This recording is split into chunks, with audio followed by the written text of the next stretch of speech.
10% release and proud of it, sir. No, tell me about maritime area. Long time ago, agreement by the slave master. Talking about the head and the billies and dollar because patriots. All people who love them country bad, bad, love them homeland. Will never give it up to another nation. Them country bad, bad, love them homeland. Will never give it up to another nation. This a we we da fear. Nobody give it to no Guatemala. Follow me now. This a we da fear. Nobody give it to no Guatemala. This a me name is Pupa. Believe me, come from the Billy City area. 110% Belize and proud of it, sir. No, tell me about maritime area. Long time ago, agreement by the slave master. Talking about the head and the Billies and dollar because patriots. All people who love them country bad, bad, love them homeland. Will never give it up to another nation. Country bad, bad. What does that mean? My brother-in-law, how is he being? He's good. Sorry, I'm getting used to the Creole. The Creole. I know, and Esther do understand. I tell you, being with Esther's family, well, it was a wider African family. People came from all around the world for the union, and which was beautiful for us as African people, which goes right in line with the conversation today, which is African indigeneity. What came to mind just now, though, was African continuity, because it's a part of it as well. Sister Esther, most Belizeans would not be familiar with the word indigeneity. We'll be more familiar with the word indigenous. So I'm sure it's a derivative. What's the difference between indigenous and indigeneity, other than probably grammatical parts of speech for the English language? Yeah, so indigeneity speaks to indigenousness, being indigenous. It is like the state of being that thing. So we have to really have a better understanding of the meaning of indigenous. And there's no sort of universal definition of the term indigenous, but there are, various people and institutions have come up with definitions. So if we go to the root of the term, it's derived from Latin word indigena, okay? And that means to be sprung from the land, okay? And so it's really about coming from a particular place, the root of who is indigenous, okay? Generally, the term now, indigenous now, is recognized as also being a legal term, a personal term, a group term, and a pan-group identity, okay? And across the world, scholars have stated that there are about 370 million so-called indigenous people on the planet and maybe around 4,000 indigenous groups, but there's probably a lot more than that, because one of the more common understandings of indigenousness is that it's self-defined, okay? But it was formerly used by people of European heritage and ancestry to differentiate who they considered to be and interpreted to be indigenous peoples of the Americas from African people, right? So it was a way of othering, but also defining and ordering the world. And as the term has evolved, especially I'd say from the 1970s onwards, it has been used as a way of linking the experiences, the issues, and the struggles of peoples who have been colonized across international borders. Okay, so if we think about structures such as the Permanent Forum on Indigenous Issues, they particularly argue that when we're thinking about Indigenous peoples, they often say there's no universal definition. However, you do have structures like the International Labour Organization and Indigenous and Tribal Peoples Convention that argue that Indigenous peoples are peoples in independent countries who are regarded as indigenous on account of their descent from the populations which inhabited that country or a geographical region to which the country belongs at the time of conquest or colonization or the establishment of present state boundaries, and whom, irrespective of their legal status, retain some or all of their own social, economic, cultural, and political institutions. Okay, so there are other definitions, for instance, that have come from the same convention that says the UN Declaration on the Rights of Indigenous People does not define Indigenous peoples, but affirms their right to self-determination, including determining their own identity. Okay. The World Bank, for instance, defines Indigenous peoples as distinct social and cultural groups that share ancestral ties to the lands and natural resources where they live, occupy, or from which they have been displaced.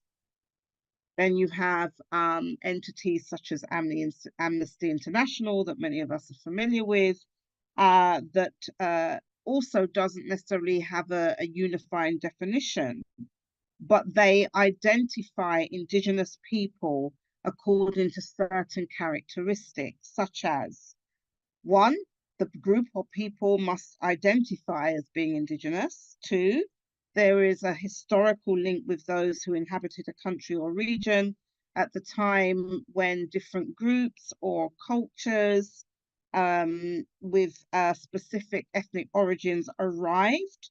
There is a strong link to territories and surrounding natural resources, distinct economic, social, or political systems, distinct languages, culture, and beliefs from the rest of the population. Often they are marginalized and discriminated against by the state, and they often maintain relationships with and connections to ancestral lands and ancestral environments, and also systems as distinct peoples.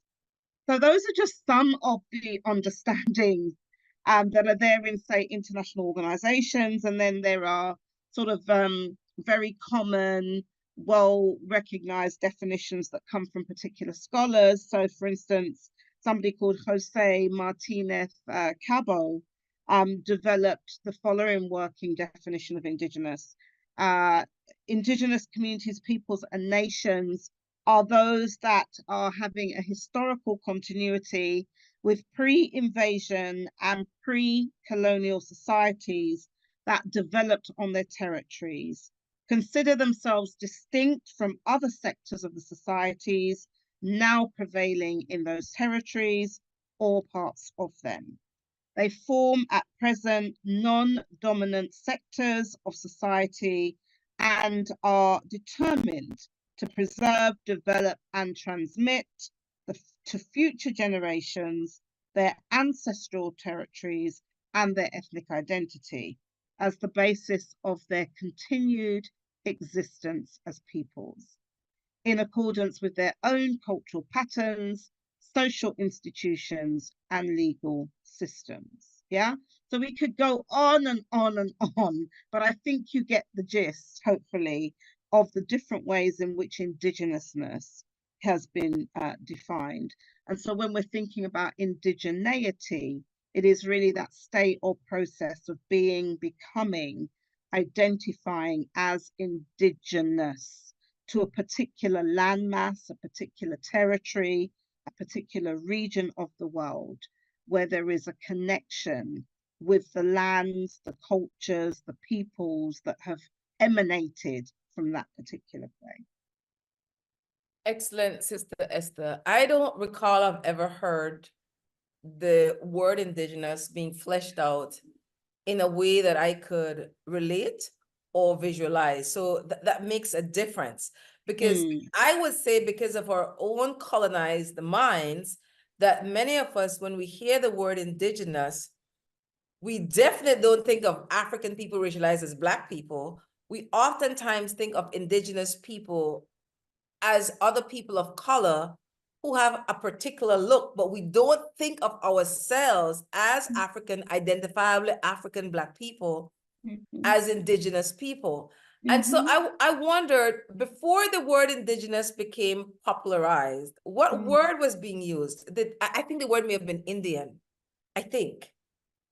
That would have been one of the terminologies that was used. Yeah, Indian. But the thing is about indigeneity is that indigeneity is not one specific people, okay? Because there are different peoples who some of those definitions would apply to across kind of ethnicities, nationalities, or national groupings, or even self-identification of peoples. And when we think, or communities, when we think about people's communities, they are really what some scholars have referred to as imagined communities, in the sense that as peoples, we define and shape who is part of our in group. Yes, we formulate our sense of identity and culture.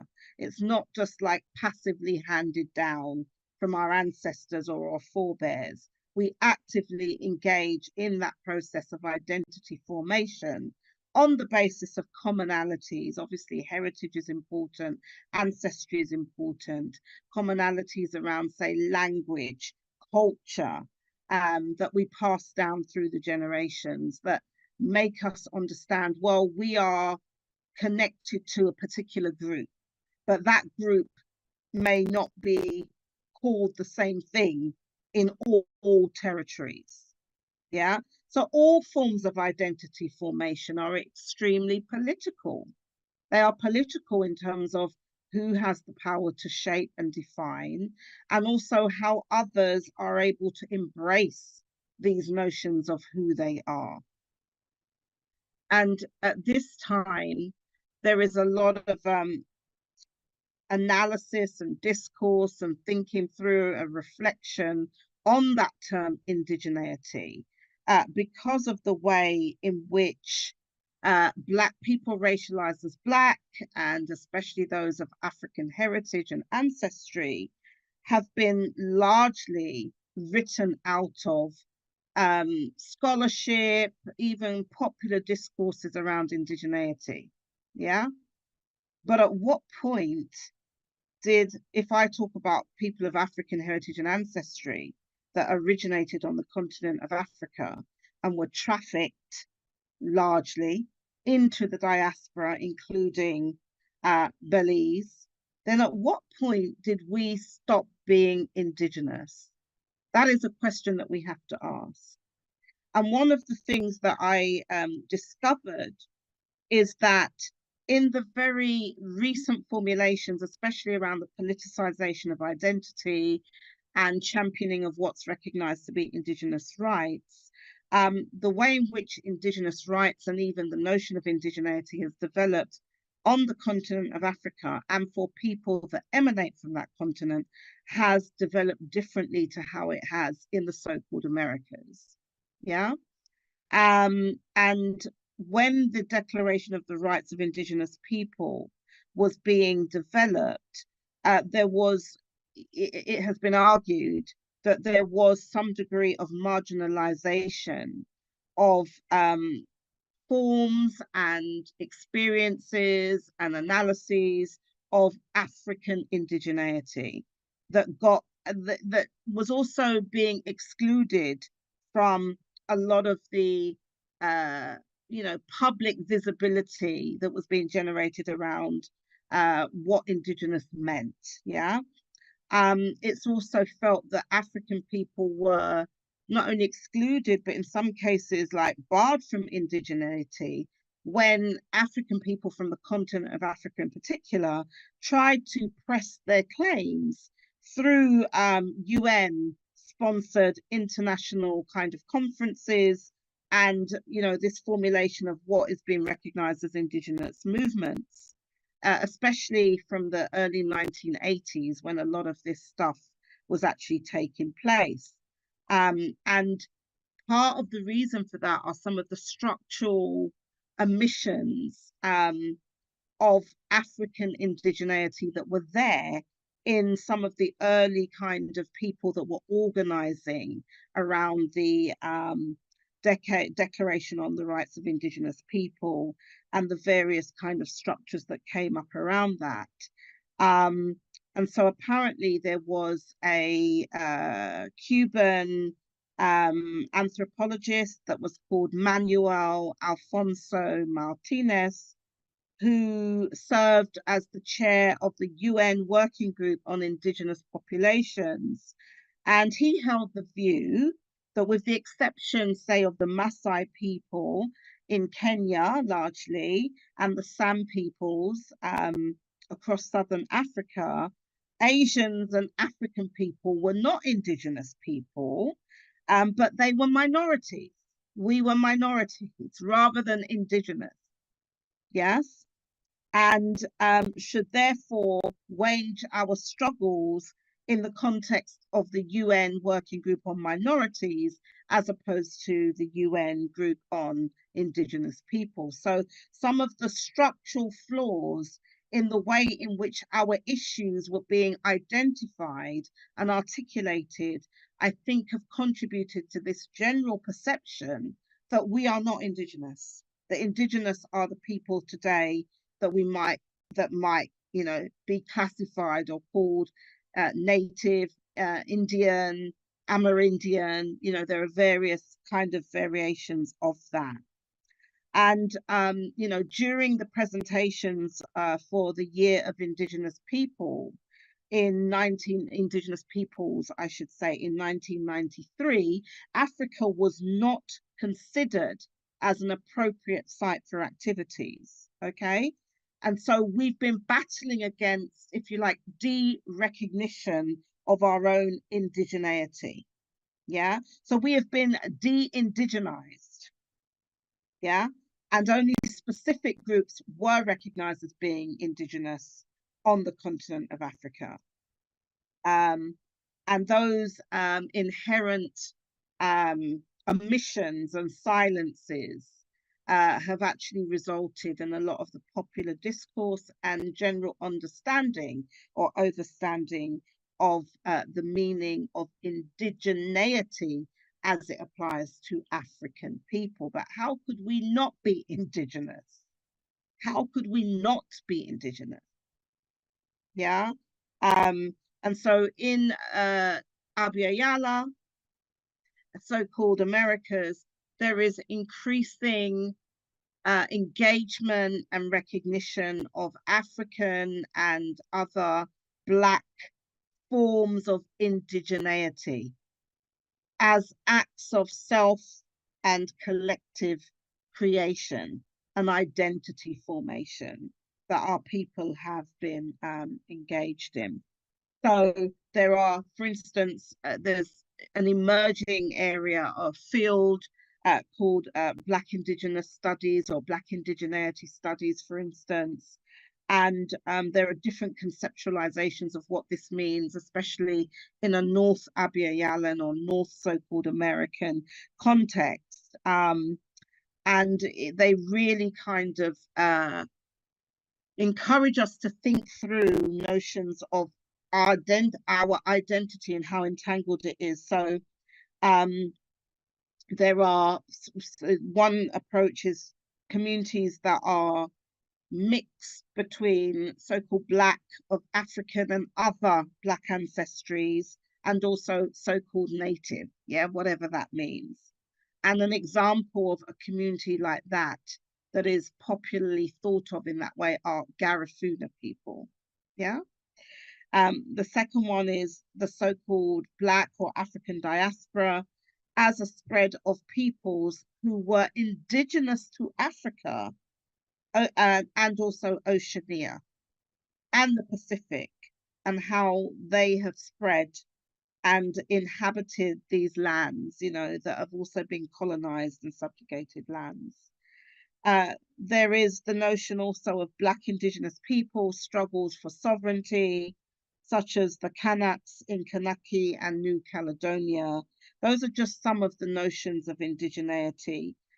There's other notions of Black indigeneity that relate to African descended Black peoples who were brought to the Americas through forced migration and trafficking due to the transatlantic traffic of enslaved Africans. And they were forced into a system of settler colonialism in relation to pre-existing indigenous people that were in the Americas. Also, so-called Black people who are descendants of those forced into enslavement are considered to be indigenous peoples who were stolen, captured from our own native lands, our own indigenous lands and people groups. We were stolen people. The third aspect of Black indigeneity that has been offered is African descended Black people who share experiences and or built coalitions with other colonized indigenous people. So there is a history of mixture between those who were African heritage or so-called Black and other indigenous people in the so-called Americas. And not only certain alliances got formed, but intermixture in terms of also procreating and so forth. And then the other point around Black indigeneity is also to recognize that so-called Black native people also exist, okay? So when we're thinking, let's say, North America, North Abya, and the various, I don't like to use the term tribal nations, but that's how sometimes they refer to themselves, of which there are meant to be over 500, there has also been a long track record of some of these nations having people that are racialized as Black because of the long history of mixture, of kind of contact, of resistance, of developing types of sovereignty that informed each other. Okay, so those are some of the issues that I think we have to unpack when it comes to recognizing how indigeneity is shaped and experienced and formulated and built by those of us who are visibly racialized as Black and also people of African ancestry and heritage. That is a lot to unpack, Esther, and that's why it really needs to be a continuous conversation. And so for most of us, when we think of identity, just from the base level, one of the first things I think many people will say is, I'm a Belizean.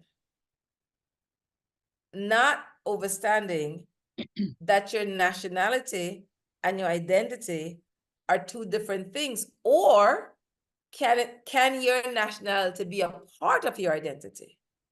Yes, it can be, but we then have to look at what nationalities in the way that you're using it in terms of citizenship of the state of Belize. We have to look at what nationalities we are taking on board. And then we have to look at the historicity of those nationalities.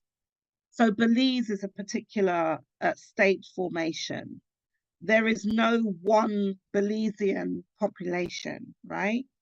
So the sense of a nationality, we have to look at who are the peoples that peopled that country that is today called Belize. Yeah. And then we have to dig a bit deeper, because nation building and state building along these kind of colonial borders that still are in place today is not the kind of beginning and end of our identity. Yeah. So just like me being born in Britain, does that make me British just because I'm born there? No, you'd have to look at where did my parents come from? And it so happens my parents were not born in Britain or the so-called United Kingdom. My mother was born in Guyana, South America, South Abya. My father was born in Barbados. Technically, Guyana is in South Abya, but it's recognized as being part of the Caribbean. okay, in terms of politics.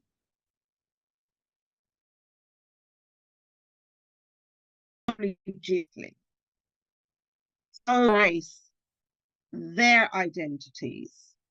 But then when we look at their identities, they didn't just, their people didn't start in those lands either. They were captured people, they were stolen people, they were kidnapped people who were trafficked to these places in terms of their forebears. And in fact, genealogical research and DNA testing tells us a different story around origins and who we think we are. So I'm just using myself as an illustrative example of this question of identity. Now, one of the things that my mother always told me through what she learned in oral, through like just the oral history that passed down through the lines, is that our forebears came from Ghana. Okay.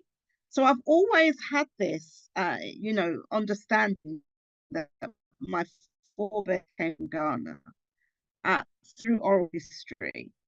But I did do a DNA test.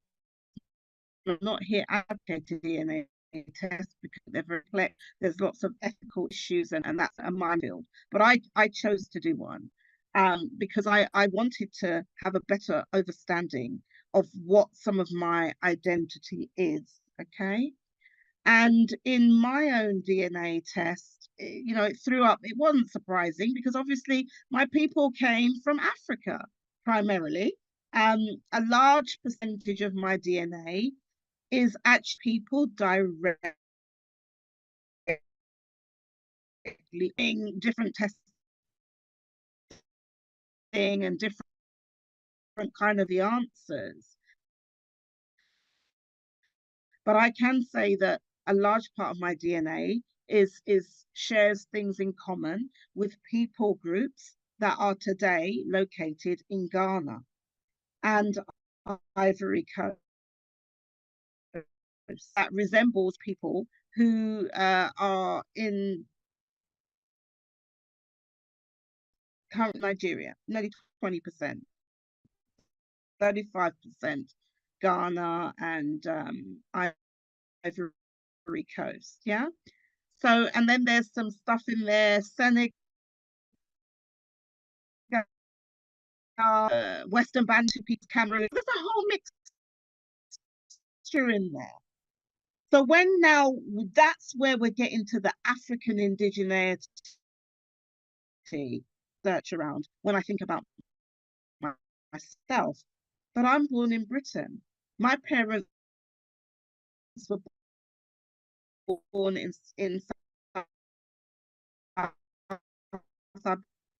deeper. Look about the people.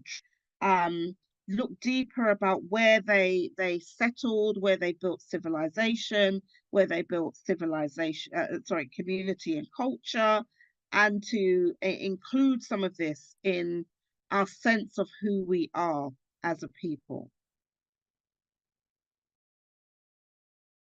Excellent, Sister Esther. I really appreciate that you use yourself as an illustration because it really, for me, the way I learn, it makes it more real for me and more relatable. We have to take our first break, but we definitely want to pick up where you left off on nationality, identity, your DNA, because we may look African presenting, and then our DNA could be totally different. Like we could have less blood, I guess, in our DNA, but less African connections than what we may present as. And so we have to further this conversation in the next two segments. What African indigeneity with Sister Esther Jose.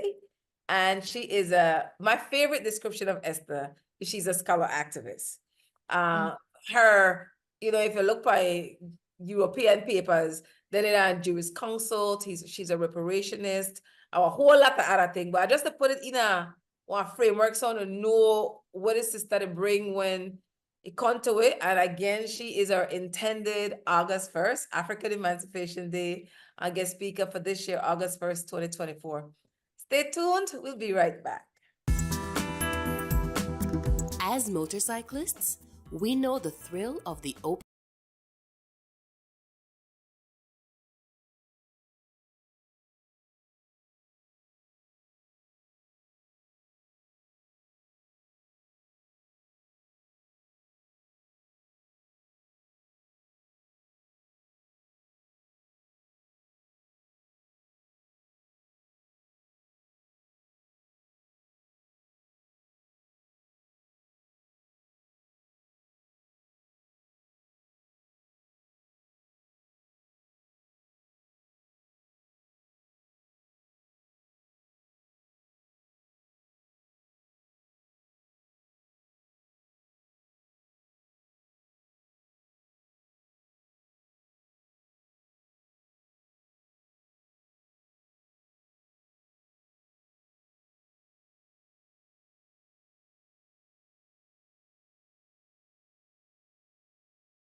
we to no Guatemala. This time me name is Pupa. Believe me, come from the Billy City area.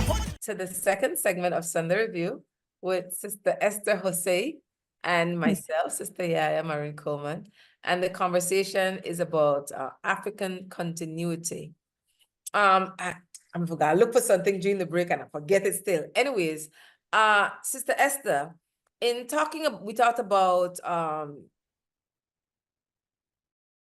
the relevance of people from a particular landmass who would have their own ways of understanding the world themselves, their own cosmovision, their language, what they eat, their worldview.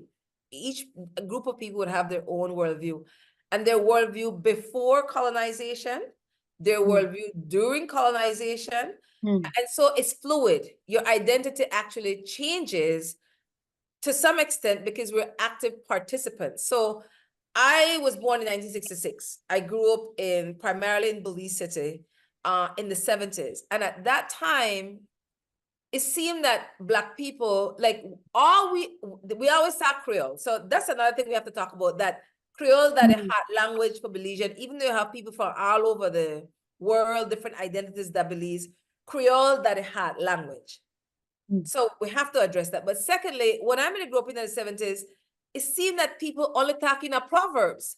No, you almost never hear the Proverbs. And I point that out to say how culture changes, which is a part of our identity, and that we're active participants in it. And that's not a good thing, that, as far as I'm concerned, that, you know, your people in tap, that I say, when alligator come from river bottom, listen to him. Or orange the beer, grapefruit no beer, orange. And because you grew up in a homes hearing this, it's like nobody even have to explain to you what these Creole proverbs meant. Contextually, whatever was happening or whatever that we were talking about would let us common sense figure out what it meant. And then we would use it whenever we thought it was applicable in enough we conversations. So I wanted to, and this would be true for groups of people who were enslaved. So you have our Haitian sisters and brothers in IT. You hear they speak Creole, but it's French Creole. Or when you hear people in Jamaica, we have different accents, but we not talk like if you were colonized by the British, for example. You know here we talk English. We talk more language of resistance, which is what our African ancestors, well, they come from different parts of Africa and talk different languages. They have to find a language that they could relate to, and they never want to use the colonizer language, so they improvise. So can we look at language, some more, Sister Esther, when we talk about indigeneity? Yes. Before I respond to that, and maybe as part of my response, I'm hearing what you're saying about the way in which culture is changing right before our very eyes, you know, in our lifetime, and it's very observable. But what process I had when I was listening to you speak was, how do we transmit our culture? You see, a big part of transmission of your culture happens with your education, okay? And many of us are no longer being educated in the home or in our, you know, community context. We're going into institutions, you know, that are called schools, colleges, universities. And a lot of the time, these institutions are institutions of the state that has a vested interest in maintaining a particular hegemonic stance in relation to identity, culture, and language as part of what would be considered the nation building project, and trying to forge a common identity that is quote unquote Belizean. Yeah. But what you're speaking about is a form of cultural loss or cultural death. And when I think about that, I think about the definition of genocide as offered by Dr. Raphael Lemkin, the coiner of the term genocide. Some of his ideas made it into the 1948 Genocide Convention. But one of the statements that Dr. Raphael Lemkin made is that genocide has two phases. And he spoke about, first of all, you kind of delegitimize the national pattern of the oppressed group. Yeah. And what he means there is you delegitimize the culture, you delegitimize the language, the heritage, their institutions of self-organization, of transmission of their culture and values, right? Their economic institutions, our political institutions, our healthcare institutions, our institutions of governance, etc., etc. And then the second phase of genocide is that you then impose on that group who is often subjugated, colonized, marginalized, and dispossessed, you impose on them the dominant culture of the group that has developed in many cases, I should say, the state machinery, the state institutions. And a lot of those are still, even when we have so-called Black or other indigenous majority governments, I should say, they are still continuing on forms of European coloniality, worldview, privileging of language forms, yeah, as the school of as the language of instruction and teaching, yeah, the language of business, the language of so-called higher culture. So is it any wonder then that we are losing sense of who we are? And that is genocide. That is genocide. And the term that goes with genocide that is less well known is ethnocide. And ethnocide is perhaps a bit, people can probably relate to it more in terms of the physical experience, because with ethnocide is where you kill the culture, but the group remains. So we're physically here. We may even look good. We may dress good. We may think we're whatever. But if we cannot say what our ancestral mother tongue is, where our people came from, what were their names, what were their value systems, yeah, then in effect, we are survivors of genocide. We are survivors of ethnocide. And these are all crimes. It's not okay to commit genocide and ethnocide, but some people's genocides and ethnocides are recognized as being more valuable than others or more impactful than others. And when I say that, I'm also recognizing the struggles for recognition that those groups who are impacted, those communities, those peoples who are impacted, they engage in a struggle for recognition.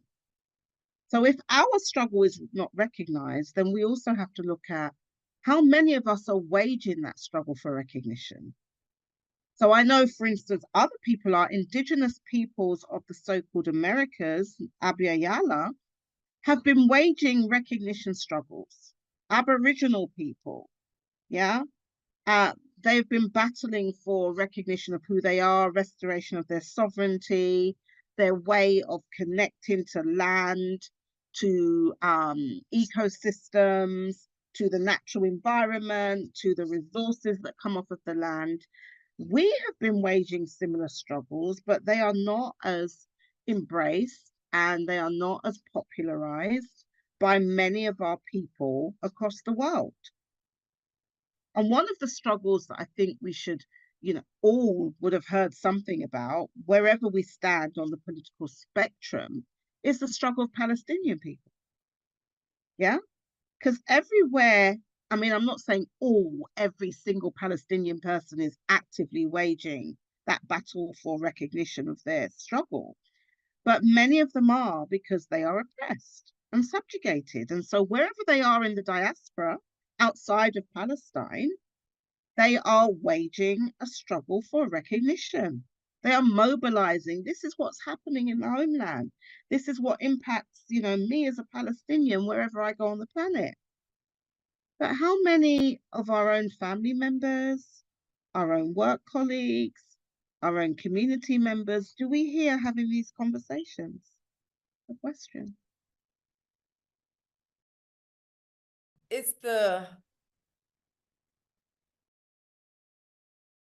they're not, respect is due that their struggle is real and has been real.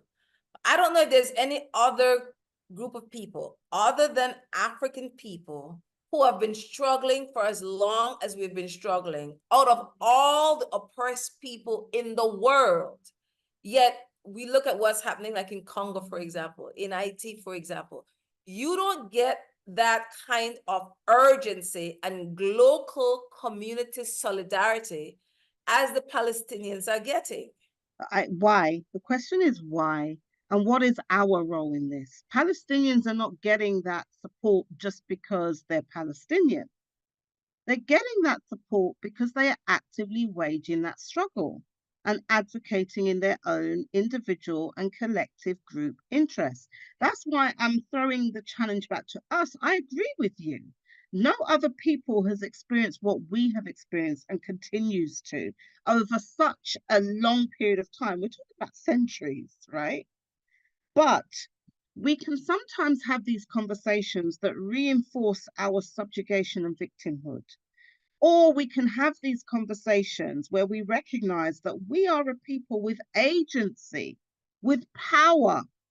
It might be latent, we're not able to actually access or even utilize our power, as effectively maybe as we should or could, but we have it. Yeah. So then the challenge then comes back to us. Why is it every person of African heritage, the person racialized as Black, Creole, Garifuna, however we're self-defining, how many of us are actively waging this struggle?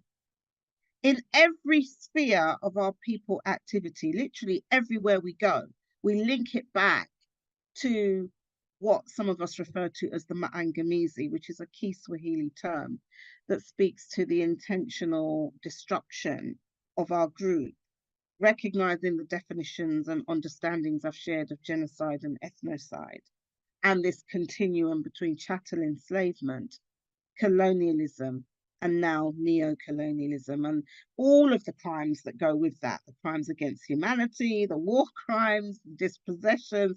I mean, there's so many. We'd be here all day if we were to identify every single thing. But many of us are just getting on with our lives. We're struggling, we're surviving, and as fellow Kute sing, we're suffering and smiling. Yeah, we're suffering and smiling. And one of the responses of trauma, intergenerational and group trauma, is that we can feel powerless, is that sometimes we can find other things to medicate our pain, right? So we have to recognize all of these things, because if we're not truthful to each other and ourselves, we're not going to be able to change our situation. And we have to move away from these extremes of narratives that we had when we're either great kings and queens from Africa and now we're in the diaspora, or we're just like, I don't know what, we're just in this never land. And all, we're very, very oppressed and brutalized and suffering from, the weight of the historical and continuing what's called enduring justice that we're facing. So we have to move away from those two polarized notions of who we are, yeah? Because in between those two extremes is where the majority of people sit. And if you don't feel that either of those narratives speak to you, you'll just feel powerless. Well, what can we do? It's always been like that. We've been born into a situation. It won't change. So all we can hope to do is maybe try and position ourselves a bit better in the very system that is killing us. And I always, as a reparationist, bearing in mind the notion of self-repair, I always have to come back to where's our holding ourselves to account. Because I don't begrudge any other people for doing what they need to do in their best interest as a group and to promote their survival. The question is, how many of us identify that we are part of a group or a people or a nation that transcends the borders of the country that we might currently live in, might have been born in, our parents might have even been born there. How many of us are thinking like that? And if we're honest, most of our people are accepting the frameworks, the worldviews, the ordering of the world, the national identities that have been given to us. We have to deal with that as a fundamental act of self-repair, because then we will not have the power to hold others to account who are outside of our group and who continue to benefit from our lack of knowledge of self and our own inability to connect the dots geopolitically, to defend our lands, to defend our peoples, to defend our resources, and defend our right, not only to life, but our right to a future, which is being severely curtailed at this time. Let me breathe. I'm breathing. Sister Esther, you're a truth teller as always. That we need to look in the mirror and tell ourselves the truth about who we are, who we have been, and what our individual and collective responsibilities are in maintaining these systems of oppressions or in changing them. Yeah. And the personal is political. You can't give way or live. And it's even looking at our own local movement and saying, what have we done as groups, as organizations, how can we track or measure what we've done to see the impact of the work we've been doing, regardless of the amount of money, the time, the energy, the creativity, how many people clap hands for us to say we did good, validated us. How have we changed in a meaningful way or contributed to people being honest with themselves and saying, this is who I am? And until we start to individually take ownership of that, then the work gets weary for the few of us who have been doing it at great cost. But I totally, and I said this a couple of weeks ago on WB, that we need to look in the mirror and tell ourselves the truth about ourselves. Without doing that, we will continue consciously or unconsciously contribute to our own demise. And when we look at what our African ancestresses and ancestors did for us to be here, that's a hell of a spiritual legacy that we'll have to live within the spiritual realm if we fail to do what we're born to do. And you in the Creole saying, we say, breeze blow seagull right pa iwango. You blow me right pa abewango. In doing that, UEF sent a letter to the Minister of Infrastructure and Housing Development, I believe, Minister Julius Espat. There's a bridge that was built recently in Belize, in the Belize district, and it crosses the span of the Belize River. Prior, the old bridge was called the Hollover Bridge. But like Most High said, they took a verb, which our African ancestors and ancestors, they drove the cattle from one side of the Belize River bank to the other side of the Belize River bank. They hauled the cattle over, and then they drove the cattle on land by a bush path to Belize Tongue at the time. And so these are African people, identifiably enslaved chattel people who did this work. And that particular region is known for African people doing that work. So UEF proposal to the minister and to the cabinet is that the new bridge be named the Igbo Akan Bridge, because from historical records, people who are from the Igbo and the Akan groups, for example, were so large in numbers that they had an area called Igbo Town. And then there are physical locations with Igbo names like Nago Bank, Bomba Bank. And so that's where they left their presence. So we know that they were here.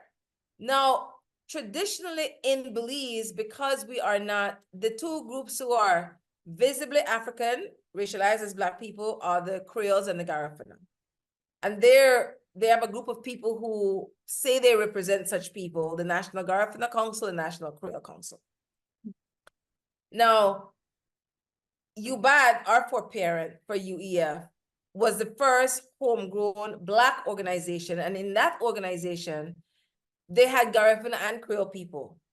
I think they may have had one or two people who identified differently, but they were majority people who were African, Black in appearance under colonial rule, and identify as Creole and Garifuna. So UBAD was formed in Belize City and organized actively in the South, in Dangriga, for example, another base for identifiable African people. Because there's no unification between those two councils, and definitely not UEF, then you have a divide and conquer within African people in Belize. Now, it's one thing to say that when we are not unified as African people, who benefits? Definitely not African people. Yet you can only look at a unification if the people who call themselves the leaders are willing to look at themselves in the mirror and be truthful with themselves, so they can then be truthful when they come. And if people are not willing to do that, then there's nothing you can do other than say, that's where we are as an African people, and it's not benefiting us. I'm sure other people have had struggles or conflicts, and they've found ways to work around it, but I'm a hardliner. It doesn't mean I don't have empathy or I'm not, willing to reason. But if there's evidence that you're not coming with a sincere heart and clean hands, and there's systemic evidence of it, then I don't even want to be in the same room with you. And there's no, and then when the action continues in public view, when the action then my integrity comes into question. And I don't know how to repair, and that's at the local level, like within cultural groups. That's at the government level, when you see the state talking for African people within a CARICOM bubble. So UEF is saying to the state, listen, there's no other group of people within this time frame where that bridge is concerned who can lay claim that our African ancestresses and ancestors, their vibration is still there, their bones are still at the bottom of that river, we are still here as their evidence that they were here. So in memory of them, and for us who are still here and our unborn children, we're saying that bridge should be named the Igbo Akan, or the Akan Igbo Bridge. Now, most African people racialized as Black people don't know that story, have no interest in knowing that story, are not seeking to be in solidarity with us on that. But that doesn't change our position that that's what we're requesting. Now, we're saying to the state, because the state may say that, here go YaYa again, UEF, we're not in the study now. No problem. As long as I have health and strength, this will be an ongoing campaign in how this country tells the story of African ancestresses and ancestors who contributed significantly to this country known as Belize. And so we have initiated, give thanks, we have our own media house, a weekly, the Igbo Akan Bridge call-in campaign. So once a week, I call in to Wake Up Belize Morning Vibes, and I will share about African ancestresses and ancestors and how we contributed to the building of this nation, and make that connection to why we're having this request. And I won't stop until it happens. And as I said before in other initiatives, it may not happen in my lifetime, but it will happen. And even if I'm in the spirit world, people will call my name. I will do work in the spirit world for this to continue. There's nothing in this country that I know of in a significant, like the Maya people, they have their temples. They cannot hide because those temples are there. There's no huge monument. There's nothing named after African nations of people. And so, oh my gosh, I'm past break. Sorry. I'll go to break right now. Stay tuned. We'll come back. Sister Esther will make that connection between the African nations of people, such as the Igbo or the Akan people, having this conversation about African indigeneity. Stay tuned. We'll be right back.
10% Belize and proud of it, sir. No, tell me about maritime area. Long time ago, agreement by the slave master. Talking about the help on the Belize and dollar because patriots.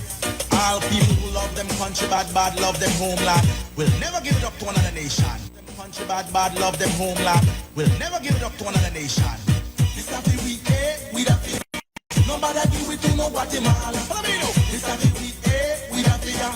Nobody give it to no Guatemala. This time me name is Pupa. Belize me come from the Belize City area. 110% Belize and proud of it, sir. No, tell me about maritime area. Long time ago agreement by the slave master. Talking about the help on the Belize and dollar because The final segment, it's going to be a short one because I overextended and we have long ads. Give thanks for the long ads.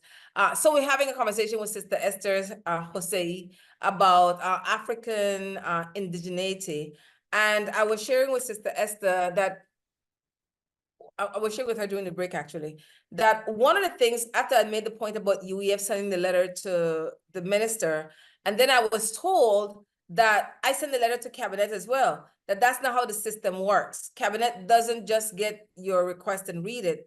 A single minister, one person decides if that's something I should forward or present to cabinet. One person makes that decision, which I don't agree, but that's how the system works. And so in making the point of African people being the marrow of building this country, now we've heard all kinds of stories about how Belize got its name. But thanks to Belize New Vision, African and Maya civilizations, the heritage of a new nation, it has, I'll just read this quickly, and this was included in the email that UEF sent to the minister. It says, oh my goodness. Where is my thing? Oh, here you go. Oh my goodness. Wait. Let me just look at my letter real quick.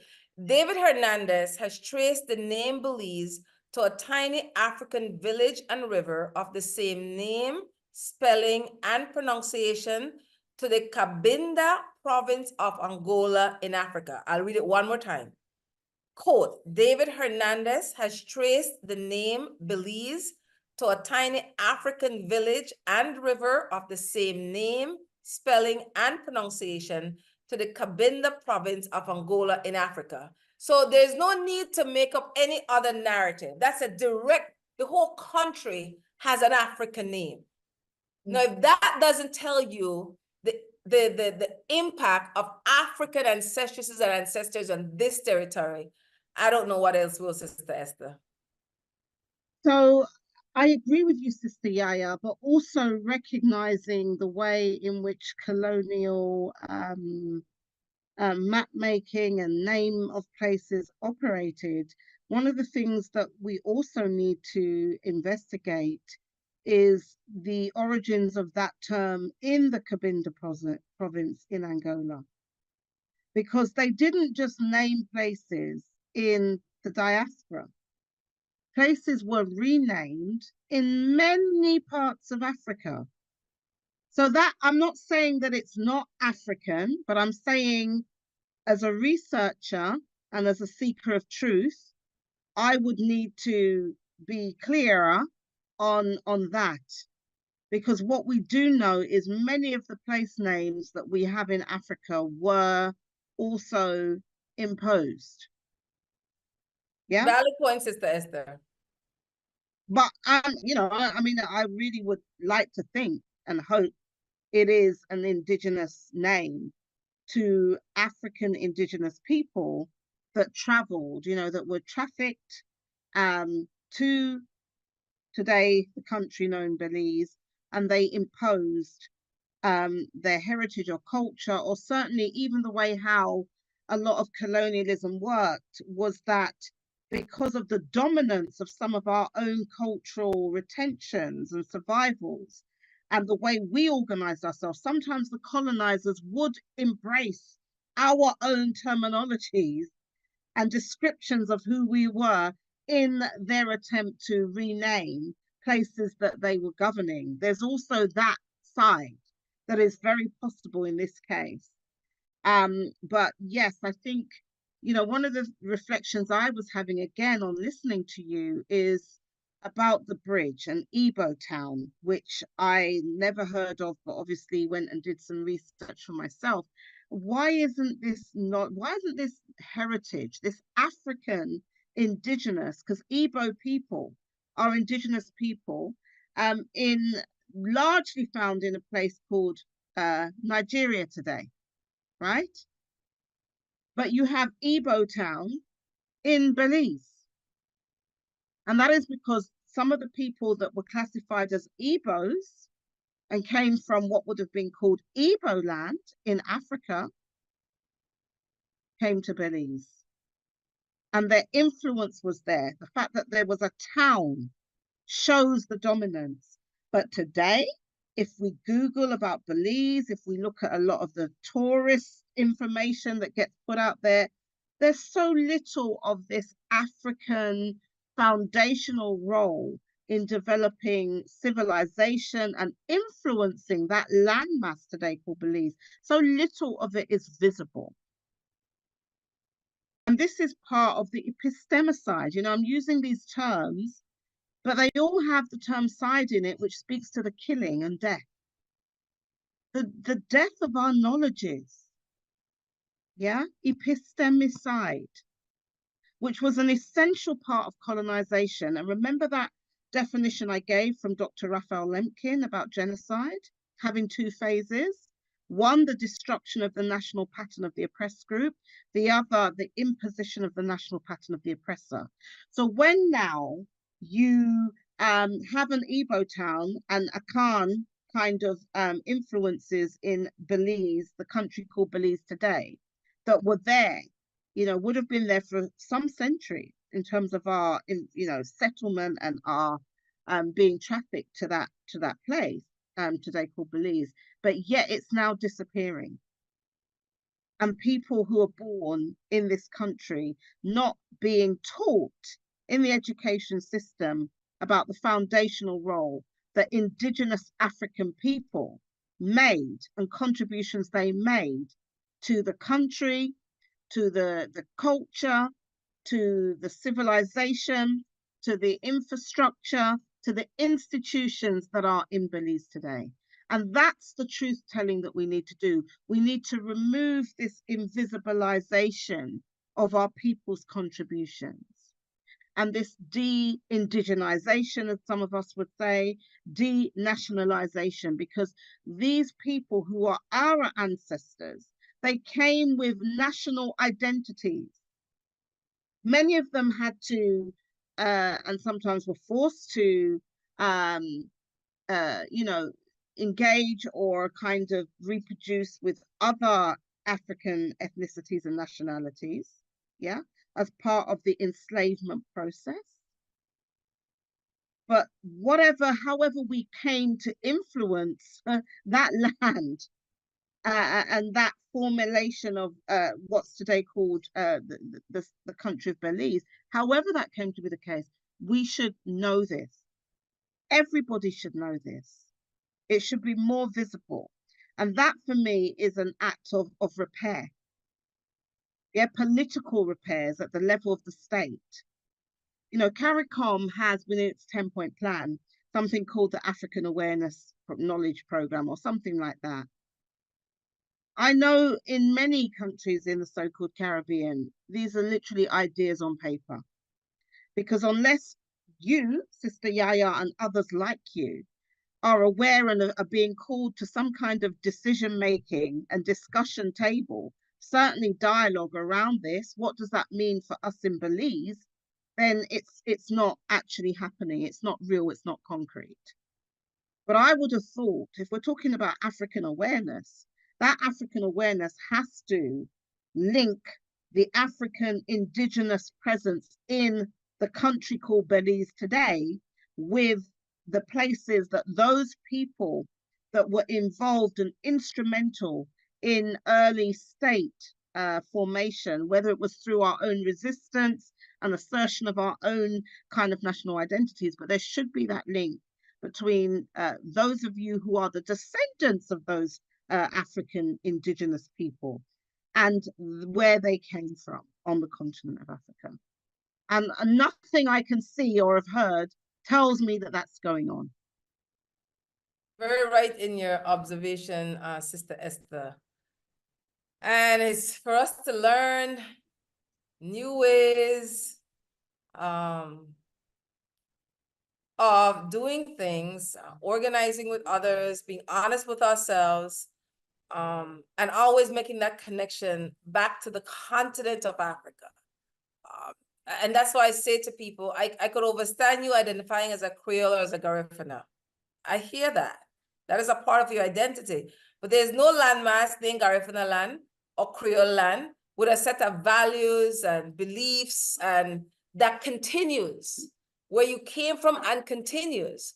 And so the point that Sister Esther was making earlier about Palestinians organizing in their best interest as a way of life for generations is the call to us as African people to do the same. And our African indigeneity matters. So yes, we are African people, but within that, we are specific peoples. You know, we are Akans, we are Eves, we are Fantes, we are Igbos. We are so many African peoples, and that actually provides a richness in our heritage and our cultural expressions and the way in which we continued our cultures. Now, the question is, how many of us have the courage to actually walk that step and actually engage in lineage repair and restoration of our connection to our forebears, our foremothers and our forefathers? Imagine if many of you who have children today, how would you feel if whatever little bit you have, doesn't matter, but whatever little bit you have, 1 or 2 generations after your passing, your children, your grandchildren, your family no longer recognizes you? How would you feel? And then how do you think our ancestors feel when we don't recognize them? We call them slaves. And we lack the courage to assert their own humanity. And we continue the degradation of their humanity. Yeah? How would you feel? How would you feel? And when you think about how you would feel about being shut out of history, about being negated to literally, you know, the bottom of history, then you would understand how our ancestors feel. And we have to repair that. We have to repair those connections. And we have to make peace with our lineages. And whatever we think our ancestors did or didn't do. Thanks, Sister Esther. That's an excellent way to close out. We'll be continuing this conversation. Remember, Belizeans, we have to look at ourselves and tell ourselves the truth. Let's look at the team today. We had our brother Lloyd Lewis as a security guard. We have Larry Jean, Creme Radio, and we have JD McKenzie as the Master Chief Operator in our Creme Television studio. Thanks to our listeners, viewers, those streaming online. Everybody will download the Creme TV, Creme Radio app. And we appreciate your solidarity. This show will repeat at 5:30 this afternoon or this evening on Creme Television. Sister Esther, as always, thank you, thank you, thank you. Continue to take good care of yourself, give your family, the extended community, our love and vibration from Belize as African kinfolk. Until next Sunday, I hope I got show next Sunday. No, I'm not sure because next Sunday that 9th of March weekend, but it's also UEF 28th anniversary, March 10th. So no, keep tuned for me to see if we're going to show next Sunday. But until whenever I see you again, honor the people, or save the people. One love.